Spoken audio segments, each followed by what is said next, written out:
one of the prophets of Bani Israel, that young man that accompanied Musa to Al-Khidr in Surah Al-Kahf. After the death of Musa alayhi salatu wasalam, Yusha ibn Nun received the revelation from Allah subhanahu wa ta'ala, and Musa alayhi salatu wasalam had already made him what? His successor over the people of Bani Israel. And he is the one through whom the Holy Land was conquered. So when Nabiullah Yusha set out to conquer the city that he intended, what happened to him? What are the things that happened? This is very interesting, guys. He was so keen for his army. He was so keen for his army to be strong and cohesive.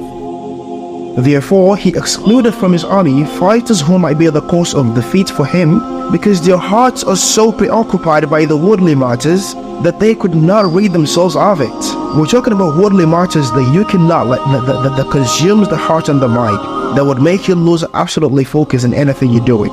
These are the kind of people that he exempted from his army. And this is how he made the exemption, right? He exempted 3 categories.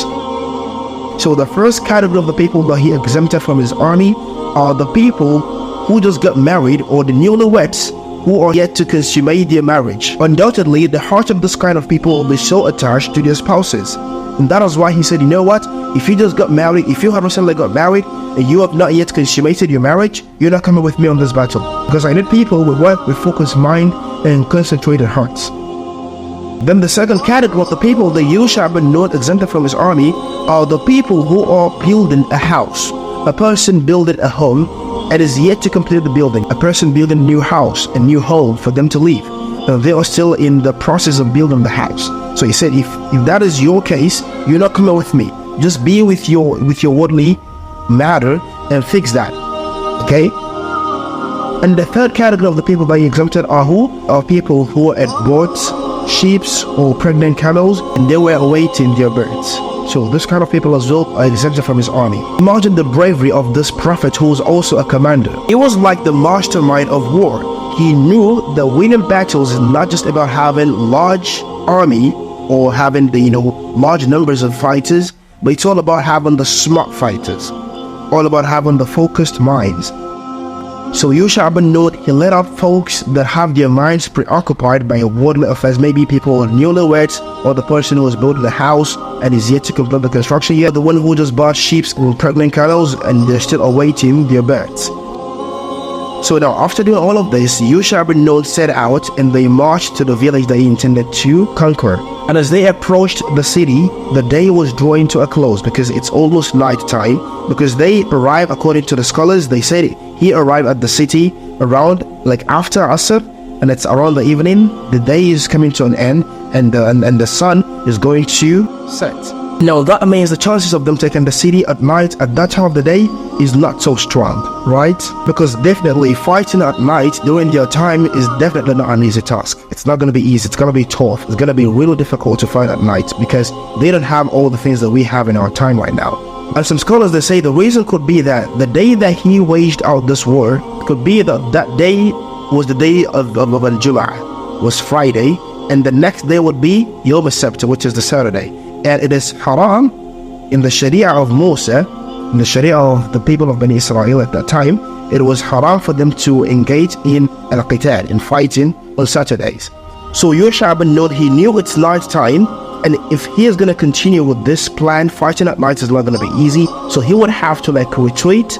And if he does that, the people, the enemy, they're going to strengthen their defense, and they're going to build more walls, and they're going to bring more weapons and be ready for them. So he knew that he's in a tight spot. There's nothing he can do then to just, proceed with the plan and engage in the battle.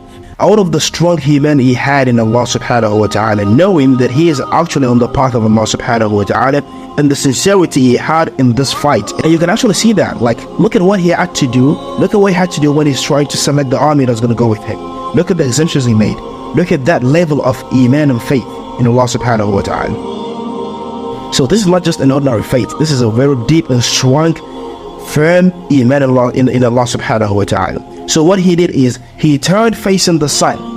He faced the sun, and he addressed the sun boldly, saying, Innaki ma'mura wa ana ma'mur. Verily you, the sun, you are under an instruction by Allah subhanahu wa ta'ala. You are commanded, and I am commanded as well to fight these people, the enemies of Allah. And then he prayed to Allah subhanahu wa ta'ala and he said, "Oh Allah, hold it for us." La ilaha illallah. Oh Allah, keep the sun for us. And behold, Allah answered his prayer. Allah answered his prayer, delaying the sunset until victory was for Yusha ibn Nun and his army. The sun is a creation of Allah subhanahu wa ta'ala, so definitely it will always obey to his creator. Sometimes we experience shorter day and longer night, and sometimes we experience longer days and shorter night. So this is something that has been in existence for a long time, right? If we could have different durations of day and night, so what is likely to happen here is Allah made the day to be more longer and made the night to be short. And there are even many things Allah subhanahu wa ta'ala has done which is far more greater than just this. This is one of them.